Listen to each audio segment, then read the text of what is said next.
Programa na mapaabot asin mapaliwanag kan mga lakdang panglehislatura na dinara asin pinadrinuhan ni Albay 2nd District Representative Joey Sarte Salceda sa Kongreso kan Pilipinas. Tudi sa GB. Madiskutir kan manlain-lain na programa, plano asin aktibidad kan Tudi Congressional Office na may katuyuhan na makatabang sa pagpapalangkaw sa sosyo-ekonomikong kamugtakan kang namamanwaan. Tudi sa GB. Bihikulo kan barangay asin namamanwaan na ipahayag ang sa indang mga inagrangay asin kahagadan na kaipuhan masimbagan kan mga nanunungdan. Tudi sa GB. Impormasyon, edukasyon, aksyon.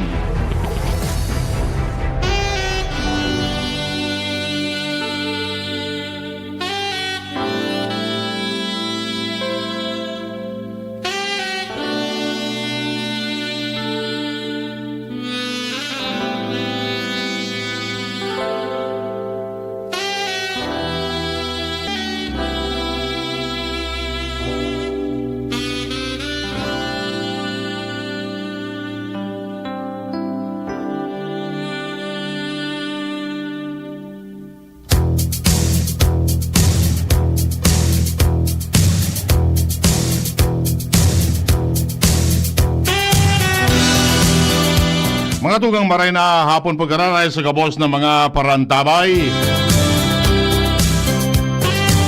Webes po ngunyan.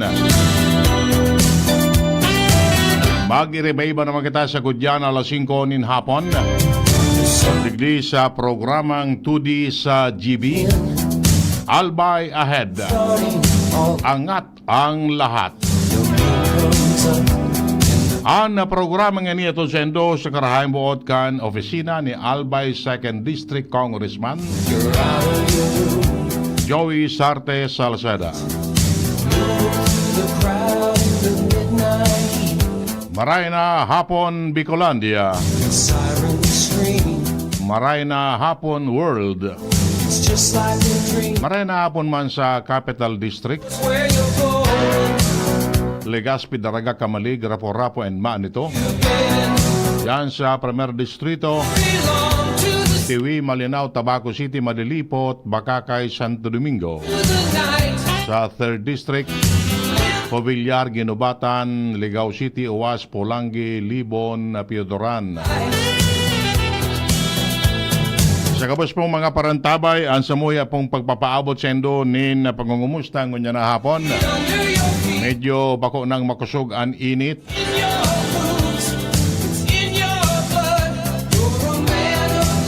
Pero sige manggararay. Drink more water. Don't dehydrate.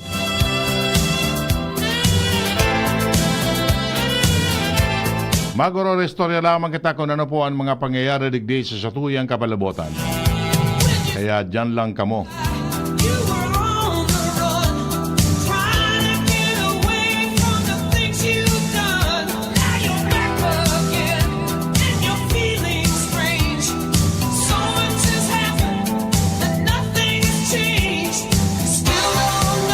Sige, so diretso na po kita kan sa tuyo mga istorya. By the way, before kita magpaabot kan mga informasyon, i-greet mo na niya to. So, batch me sa BU High School 78. Takan nakaaging Sabado, Grand Alumni Homecoming kan gabos na nagtarapos sa Albay High School, BU High School, BU College of Education Laboratory School, and ngunya niyo pa ano pa man ang integrated laboratory high school kayo diraro kayan, ano? Ayan, what a great event dyan sa Astro Genibo Puerte. Yan, so mga teachers may kan high school days. Yan. Siya'y barayaon pa. Although, siyempre, gururang na, tas yung mga estudyante nga ni, gururang naman, how much more sa mga teachers pa. Yan. Kan Mayo 5, subats mi man, 1978, nagkagawa man get together dyan sa Santo Domingo. Yan. So mga long lost friend or classmate na never nag-aatindir before, nagkasurusog mang giraray. After several years o more than 4 decades, malangan so kaklase mi, si Eleuterio Umbao, taga Masbate ni, nahiling ko sa Astrodome, pigtitino ko. Sabi ko, Mr. Umbao, kuminiling, Mr. Peralta, sabi, para sain ka. Diyan sa nangyay kung sain. After 46 years, that was the first time he attended the homecoming or reunion. Ayan. Uto man si Romeo Bocato, aluyo no na panahon na din nag-attendir. One time baga na-interview ko so presidente kan batch me, si Maylin de Leona, nailing sa Facebook. Nadangog niyo sa interview. Iyan. Mauli daw ngaya ako. Although sa ibang mga batchmates or classmates yaon sa abroad, dahil sinda kaigwa ki chance na makauli. Maybe sometime or next year makauli. Ayan. Para sa mas magayon na pagdaripon. Kan Mayo 6, kan Lunes, subats mi man sa elementary. Bagong Bayan Central School. Ngunyan. But before, Albay Central School Building Number 2. Nagkagawa makimiki chance na mag-uro-arampang because this year is our 50th year. Yan. Kung maga 50 taon na after graduation, yugod mo yan. Golden Jubilee. Nagtapos kami sa Bagong Bayan Central School, 1974. Yugod mo yan. Ano? Butsabi yun. At pigiling ako SML na nagtaram akong nagtapos akong elementary, 1974. It goes to show na gorang na talaga kami. Dahil ka pa lamang bipig sabi-sabi kan mga panahon na ito. Nagkaparaman so nag-aratindir. But we are planning for a big one na maimbitaran mi. Rayaon pa man sa mga classmate mi sa Bagong Bayan na naggraduar 1974. 2 years after the declaration of martial law. Ayan. So we are planning to do it within the year. Ayan. Kaya mag-antabay-tabay sa mga kabats na dyan. Simple gathering, pwede na. Mag-restoryan lamang kita kung ano na kita ngunyan as compared before. Kung mga experience yata,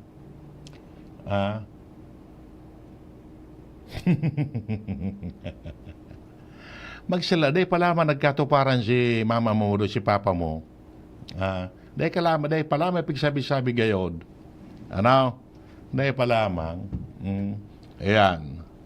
So, salamat na maritabi and we were able to connect with each other. Lalo na ngunya na high-tech na. Ayan, ano? Sige, pahit siya nata sa mga masunod, madakul na kita kaayan. Oy, by the way, palantabi, nagpaaram naman sa kinaaban ansa mo yang saro sa mga teacher mi sa high school, si Madam Matilde Barrios from Santo Domingo.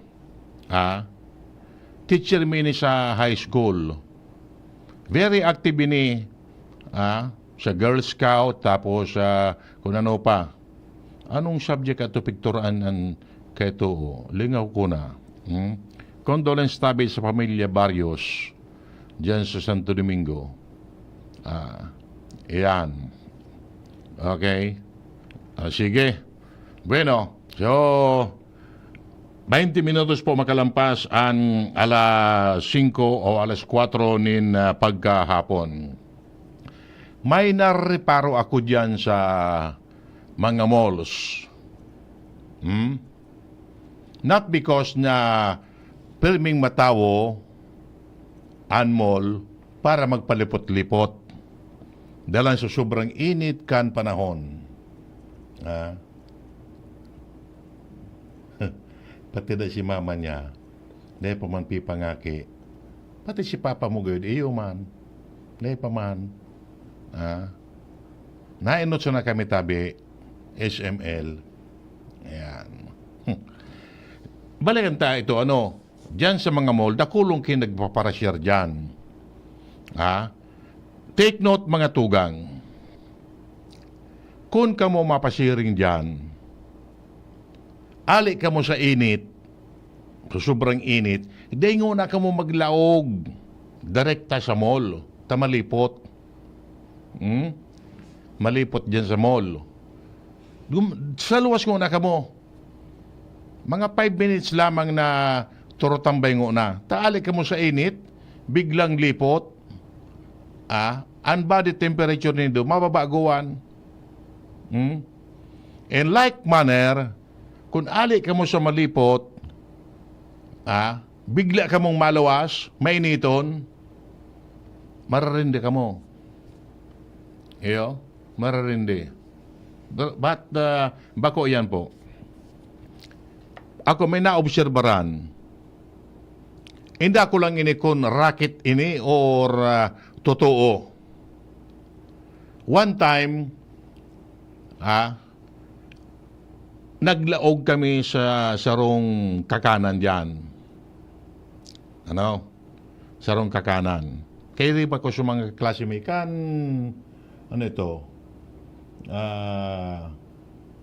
Domingo ba ya ito? Domingo. Nagpalipot-lipot kami. Naghalo-halo. Tamalipot nga, mainiton nga ni. May nagdulok sa muya. May daradara tatanamis na card. Laminated card. Nakabugtak. Deaf. Ayan. Apoton mo, dahil man talaga masimbag. I just don't know kung nagpipretend siyang bungog talaga o bako. Ibubugtak so card duman sa lamisa mo. Mababasa mo duman deaf. Dahil man nagsisimbag talaga. Pwedeng totoong bungog o nagbubungog-bungogan sana. Apo tumukod na ang ngaran, dahil man masimbag. So iba, at may nga ni duman na nagiulok na sana, nagtao makisintabo. Nagtao makisintabo. Mabalyo naman ki ibang lamesa. Ayan. Araw kaya ng inda, dahil ko sigurado kung racket ito or totoo. Mareman sa postura.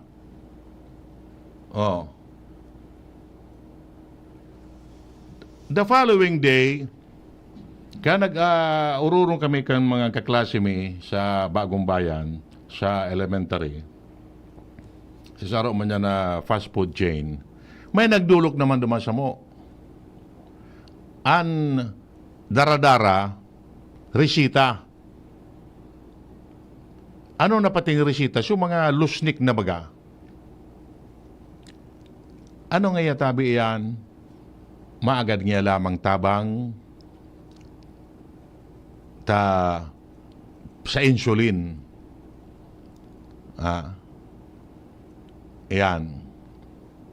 Dahil naman pigbarasa nga ni kung minsan tabi pigagaramit kan iba so mga resita na kan mga panahon pa. Tamala nga ni rulusnik na. Lumao na. Dahil naman rekisa kon dahil ng dakol na mga kaputan.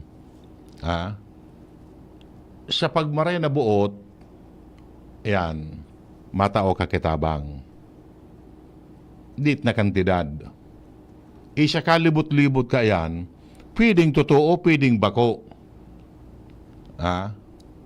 Nakakadamot man. Pero kung alimbawa talagang oogidon mo kimaray, iilingon mo so resita, pwede may madiskubre ka. Na pigagamit siya na yan para sa pagsulisit. Wala, kan tinawan, sumpit kurit. Bigla siya nang nawara naman sa matawo. Pwedeng nag-transfer naman kung sa ina lugar using the same resita. Pangyayari, Hindi ko lang kung party ini kan sendang mga raket-raket man o pwedeng totoo man. Pero kuy daw manggiraritabi ka mo. Sa araw ka ng mga sistema. Mga marayong pa ang postura. Kaya minsan, pwede magduda ka man ang na. Pero, bilang tao, nakikimahirak, siyempre, maski puro papaano, ma-share ka, maski diit. Uni siya nang yatabi, tayo siya na yung kaya. 100 pesos, o kung ano dyan, 50 pesos. Yan. Sa paglibot-libot na maghapon, ano nang di ka makadamot? Bako? Uyan nga ni mga park boys dyan. Nagapot-apot man ako sa park boys. So mga nagpaparadaan kan mga nagbabarantay kan mga motor. Sabi ko, boss, maghapon, nagkakapira ka man. Ababa na ngayaan 500. Ayo, pirang oras. Mga anom na oras nga. Ta relibo man sinda. 500. Mas kasi ka baga pamasharing dyan na usong-uso na ngunya ng mga parking boys. Kung sa inyo ng mga mall. Yan. Pag medyo marerayan kung auto ngaya, pigpaparadaan mo dyan, ang baba ng 20. Yan. Maray palugod ang trabaho ninda.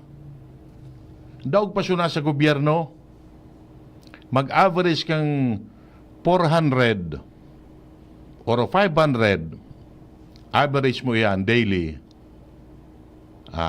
Maray na baga. Although, minsan, every other day masinda. Pero dakulaon na tabang natabi yan. Dakulaon na tabang na yan na igwa ka lamang ki dilin siya aroal daw. Sabi ko, magkanego naman yan sa endo. Pipagkanego ni Minasa na ngaya konpiraan dilin siya mi. Sa maghapon. Oto nga ni, sa mga kaoron ko, tagamaan nito. Napaligas pi siya digdi. Ang sistema niya, iyo yan na park boy. Atab. Primera biyahe, pasirin siya digdi. Pag-araw kayo niyong last trip naman kan pama nito, masabit na sa jeep. Pauli na. Iwan na siyang dilinsya. Arwal daw pati yan. So, taga umapon man, primera biyahe man, mababa naman siya sa Albay. Para padyak man ang pahit niya. Tapos kanayon, parking. Diyan sa may Capitol. Karama niya ako, boss, na redali mo na income mo, 400 ngaya. Ababa na iyan. Maghapon. Awiyo. Mapamasahe ka nga kung gurano pamasahe pa man nito o pa humapon. O may tada pa man ngaya. Pwede na ngayon pag inu-inuon. Siya sarong aldaw. Mauli ngaya ako, may bitbit na akong bagas. O kung ano pa man dyan na nabakal ko. May tada pa man ngaya ako. O, iwan na lamang yung kibalon sa mga aki. Ayos man bagano. Ha? Ayos man. Igo lamang man ano yan. Uning, kung baga, may hanap buhay lamang. Kung matsaga nga kita dyan sa ngaya job order, gura ano man sa nangayan. Daog mi pangayaan mga job order sa ganansya. Okay. Sige po, 30 minutos po makalampas an alas 4, mabalik po kita. An oras hatod sa Indokang Liver Aid Silimarine Capsule. Liver Aid. It's liver or lover. Boys. Actimed Quality Generics. Ang abot kayang gamot mula sa Generica Drugstore. Actimed ng Generica Drugstore. Gamot na singbisa. Up to 85% sa tipid. If symptoms persist, consult your doctor. Igwa akong may picture to manabisto mo. Si Jessap Salceda ang kaibahan mo.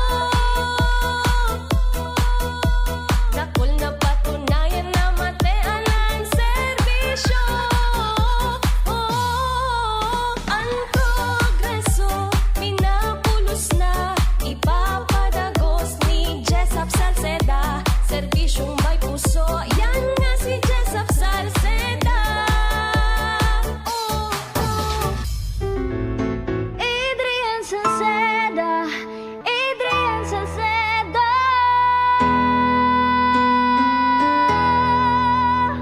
Padagos ang pagtabang niya sa sato padabata. Yan ang satong alkalde sa banwaan ni Pulangi. Taon-taon kadako lang mga naginibuhan niya. Idolo padabata si Adrian Salceda. Tunay na aki kan tercer distrito. Nonoy kap Adrian sa tuyang idolo. Adrian Salceda, padaba siya kan masa. Alcalde kan Pulangi, mayor nonoy kap ikana. Adrian Salceda, pag-asenso na matita. Banuan kan Pulangi, kay mayor nonoy kap.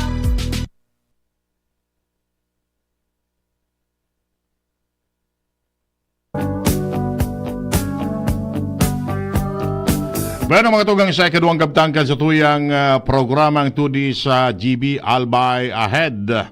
Ayan, okay, sige.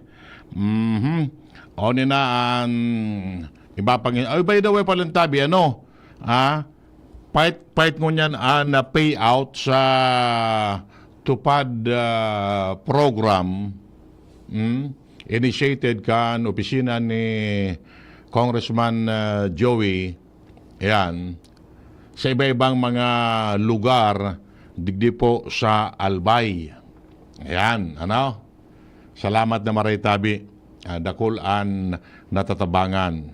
Una kong itapos na sa tupada, pait-pait pagiraray. Ano? Ayan, digdi sa iba-ibang banwaan kan sa tuyang probinsya. Ayan.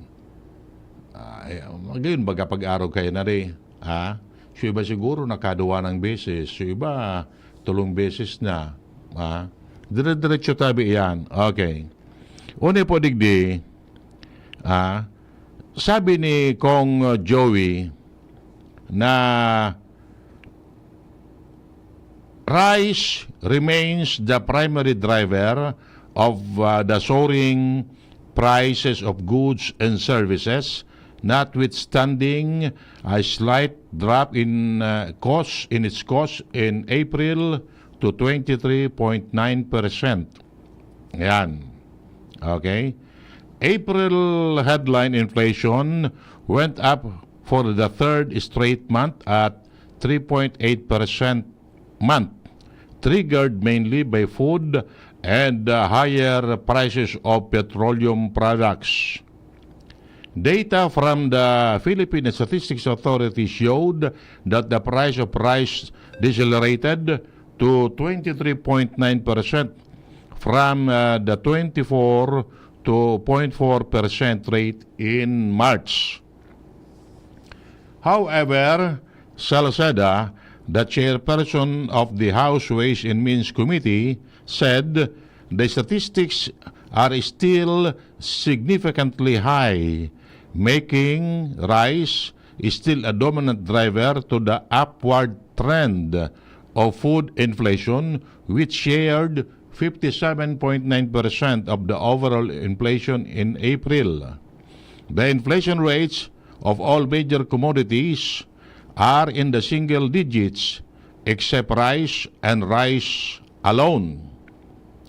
While the price of goods and services jumped to 3.8% in April from 3.7% in March, the figure, however, remained within the Bangko Sentral target range of 2 to 4%. Salceda, however, lamented that this failed to address the underlying causes of the rice crisis as well as the poor's access to affordable rice. The management of this rate within our inflation target, but is still painful for the poorest household, must be centered primarily on rice. Salceda has been calling on the economic managers to laser focus their game plan on the staple grain to combat inflation. Failure to do so will still make rice a major factor influencing the overall inflation in the coming months. The uptrend in the April inflation was primarily attributed to the acceleration in the prices of the food and non-alcoholic beverages, which surged 6.3% from 5.6% in March. The increase in the cost of vegetable and fish were also factors in the overall inflation rate last month. While corn prices are still decelerating year on year, I have observed an acceleration of poultry price, which will likely reflect on May figures when they come. Corn inflation will likely be positive next month. This is something to watch out for. The amendments of Republic Act number 11203 or Rice Tarification Law, which already hurdled a House panel on Tuesday in compliance with President Marcos' request to pass it as urgent, will improve the way the country manages the massive 29 billion pesos tariff revenues from rice imports to help local farmers and consumers. The modification to the 5-year RTL, including allowing the National Food Authority to sell rice again in the market, are seen as the long-awaited solution to curb the skyrocketing rice price, currently pegged at 55.12 pesos and 49.44 pesos for local premium and wheel-milled rice, respectively.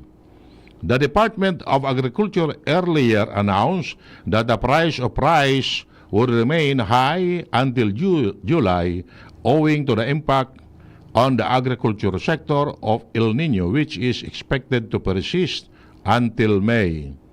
Yan. So, bot sabiyon mga tugang na ang presyo kan bagas, iyo manggararay ang saro sa mga liyabe kung natatahalang kaw ang inflation.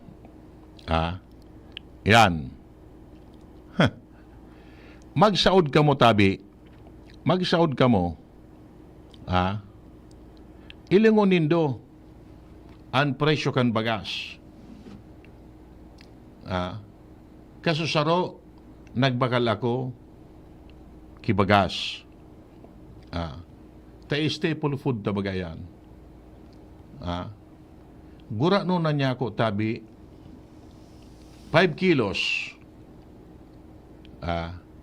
kibagas. Siyempre, sa commercial rice, 320 ngaya. 5 kilos. So, gura no? 60. 6 times 5 is 3. 30. Sobra pa? 61? O 62? Pangyayari, ano? Igwa pa man ki 50. Igwa pa man ki 50 pesos. Yan. Pero, hain na. So, pigbabana ta. Na 20 pesos. Yain.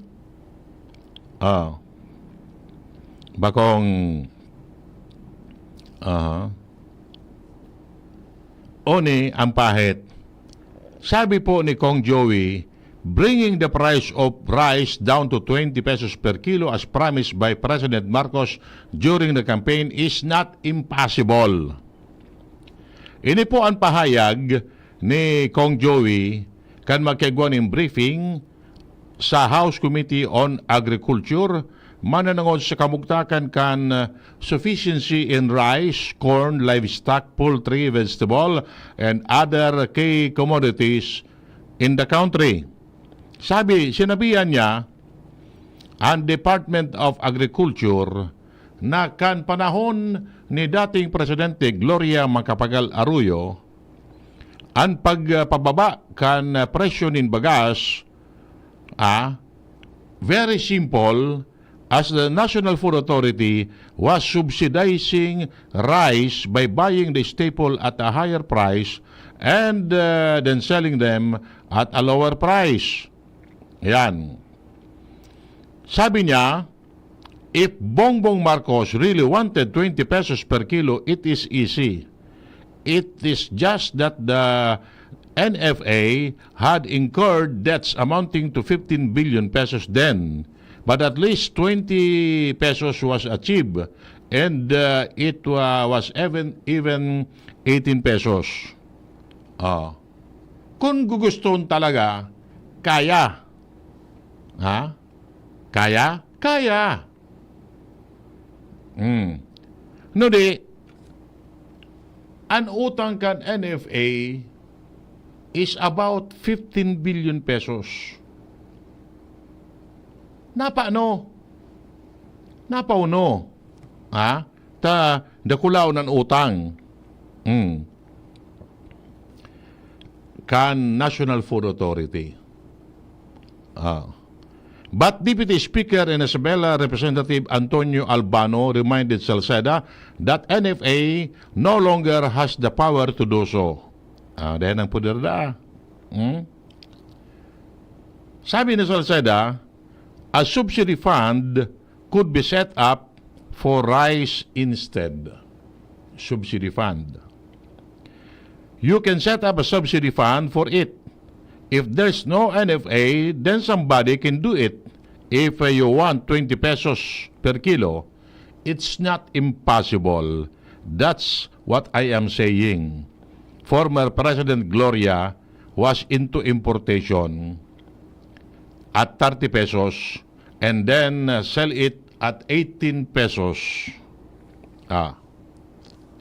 Sabi man po kan Bantay Bigas, inagyat si Agriculture Secretary Francisco Theo Laurel to go to the different palay farms in the country and hear the sentiments of farmers amid the continued spike in retail price of rice as the lowest cost is now 53 pesos per kilo.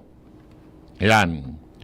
Sabi po na ni Bantay Bigas spokesperson Cathy Estabillo na base po sa sendang monitoring, the retail price of wheat milled rice nasa pagultanan na 53 as in 56 pesos kada kilo. Sabi niya,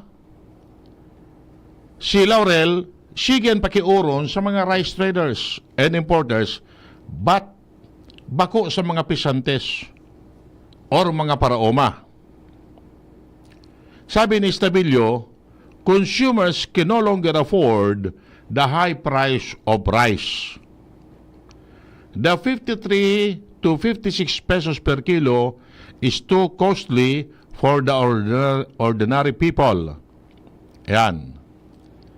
Estabillo reiterated the need to scrap Republic Act 11203 or Rice Tarification Law. She said that the 27 and 32 pesos NFA rice should be returned, adding the government should provide 15,000 pesos subsidy to the farmers. Based on monitoring of the DA in Metro Manila markets, the retail price of local regular rice was as high as 53 pesos per kilo. Local wheat milled rice, 55 pesos per kilo. Local premium rice, 62 pesos per kilo. And local special rice, 66 per kilo. On the other hand, the retail price of imported premium rice was 60 pesos per kilo and imported special rice, 65 pesos per kilo. Ayug-uyugun mo yan. Where do you pick? Sabi nga ni Kayan. Where do you pick? Sing kita puruton mo yan. Pag-araw ka niyang pahit.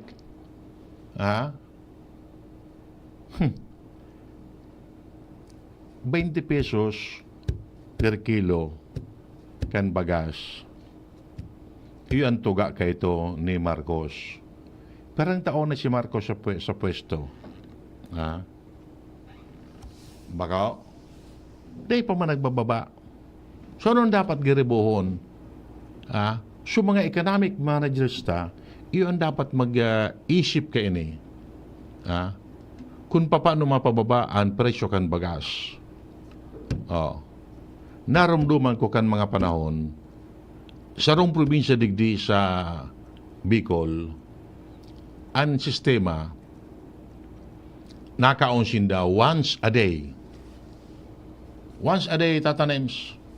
Pigapon nindang altanghap. Anong gusto sabihin kan altanghap? Almusal, tanghali, hapunan. In one setting siya na yan. Dahil sinda altanghap na yan, gigibonin na yan, udto. Pangudto. Dahil pamahaw, mapangudto, dahil pamanggi. Saro siya ng beses nagkakaraon. Altanghap nga ni. Sa sobrang karibisilan. Bata ngunyan, ang mga henerasyon ngunyan, dahil mo na lamang matangro kan mga duma. Anong nga iyan, pay? Kamote? Ay! Abo ka iyan. Kamoting kahoy. Ano pa ito sa mga unod? Oraro. Kamiging. Batag. Arabo na kaya na ni ba? Mga aking ngunyan natuod na sa mga fries. Don't you know that fries is one of the 5 silent killers? Tubod ka yan, Tata Nems? Iyan ang mga fries na yan. May mga ingredients iyan. At aday minarolopya tulos. May mga preservative. Oh. Mga may ligong kita kayan na fries na yan. Thinking na potato talaga. Na pwede mong bagasalidahan mo yan. Uni o, kamuti fries. Baka, anong kamuti fries? Kalingking. Yan. Uso na pa anong yan ang mga na over the counter na mga pagkakan. Ay pangyayari Oni pa, Salceda kumpiyansa bubuti ang galaw ng inflation sa sandaling maamindahan ang rice tarification law. Ayan. Aber daw, kung maamiendaran ini. Ito'y matapos bumilis ang pagsipa ng presyo ng bilihin itong Abril na naitala sa 3.8% mula sa 3.7% noong Marso. Ayon kay Salceda, pasok pa rin sa target ang headline inflation, ngunit lubhang masakit para sa mga mahihirap na pamilya, kaya kailangan tutukan ang pagtugon sa suliranin sa bigas. Yung ini pagsasabi ta, talagang kadaklan mo niya kaniba basta may makaon maski sumaliyo-liyo sa ng klaseng bagas. Sa katunayan, lahat anya ng major commodities ay nakapagtala ng single-digit na inflation rate maliban sa bigas. Paliwanag ito, mapapabuti ng amendments sa rice tarification law ang pangangasiwa sa 29 billion pesos na tariff revenues mula sa rice import upang matulungan ang mga lokal na magsasaka at consumer. Dinagdag pa ng kongresista na bagamat patuloy na bumabagal ang paggalaw ng presyo ng mais, bumibilis naman sa industriya ng poultry na posibleng maramdaman ngayong Mayo. Human ang ganda pati pala nailing mo ito sa Facebook, subunay, dala sa sobrang init, nagsaraday. nga ang kiilumlom, Ako minsan, sa sobrang init, baga, muda, an manok, siyempre, nainitan man na yan, ang pagbunay ninda, naapiktar naman, may nasaday. Kaya iluon mo, tatanim sa bunay, sa sobrang init kan panahon, baka suminadit na. Diyan kayan, maim siya iyan. Iyan po. Okay. So, let us see kung ano ang mangyayari.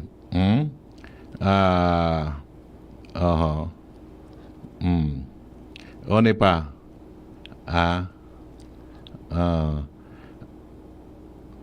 Ato na, tayo likon ta.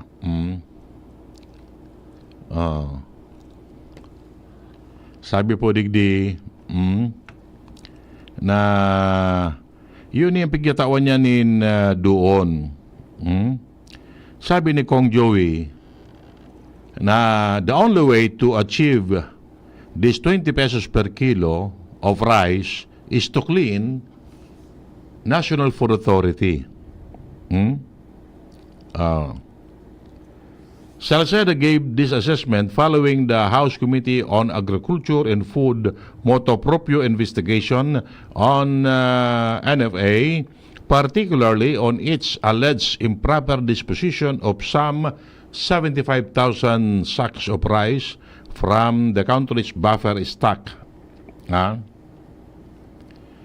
think Secretary Francisco Tio Laurel is in the right direction of cleaning NFA and curing its long-standing defects.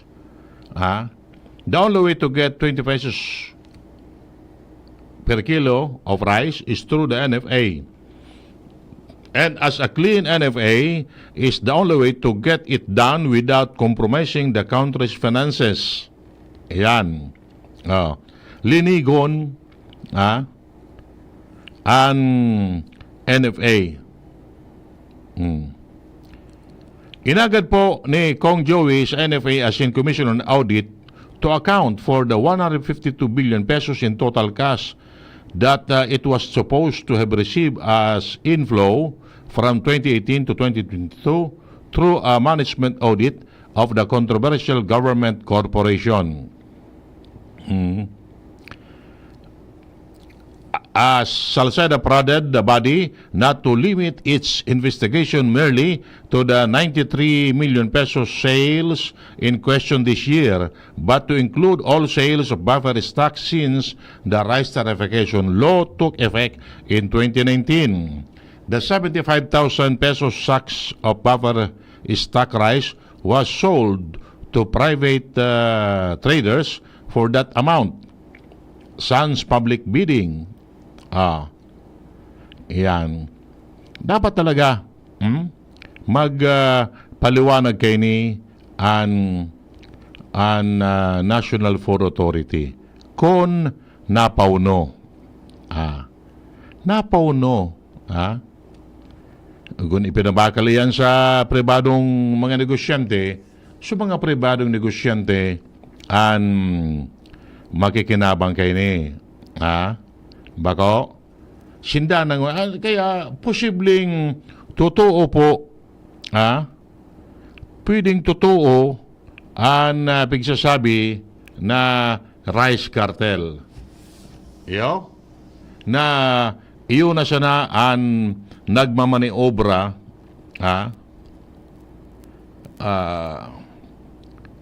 kan presyoanin bagas digdi po sa tuyang kapalibutan. Uyog-uyogon mo yan. Paano makaini sa mga pobre? Baka?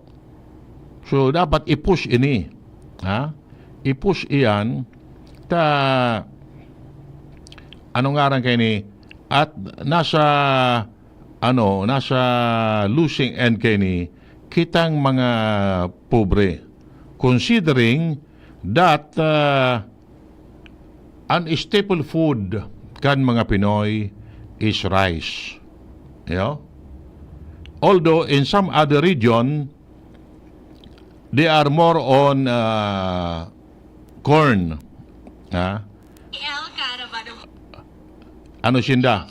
O yan ang more on mais. Sa Negros o sa Visayas and part of Mindanao, mas paborito nindaan mais. Bakaw? An staple food. Maray na hapon sa Imotabi, ayan ang amigong King Reginaldo dyan. Okay. So sige. Ay bago kita magtapos Palantabi, next week may maabot na naman na international cruise ship digdi sa Legazpi. That is a good news. Good news iyan because yan ang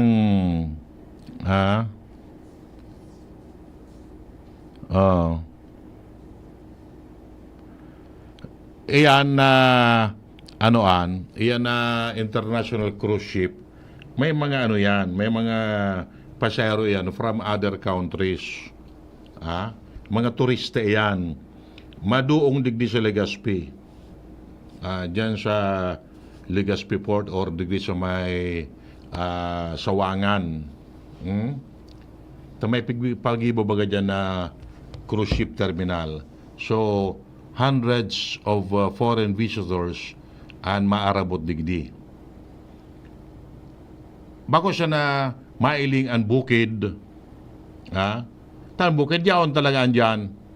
No di, kung magbaraba man iyan, maralakaw-lakaw man ang digdi, and hopefully, mailing sa mga ibang manggagayo na lugar digdi sa tuya. Makaraon iyan, ilingon tangaya, namitan tangayaan mga yan ang masiram na pagkakandigdi sa Albay, and kung ano-ano pa, mga bakal ki mga souvenir items, etc. Yan. Itauta ang pinaka-the best hospitality sa mga turistang ini na maarabot. Hindi ako konterang iskalon na cruise ship na maabot digdi. Mostly kayan, mga baba na mga apat na iskalon. Ginatos yan, hindi ako lang kung siya ali. And from Legazpi, hindi ako mapasay naman. Maray na sana sa mga reyaon sa cruise ship. Adi? Ayo? Sige siya ng libot-libot ninda. So may mga kwartama sana. May mga, ba kayo? May mga sadiri ng kabina. Ining yung kabina ini sa kuya ini. Mabayad sinda. Arkilado kung garo nga or apartment. Sa moya nga ini.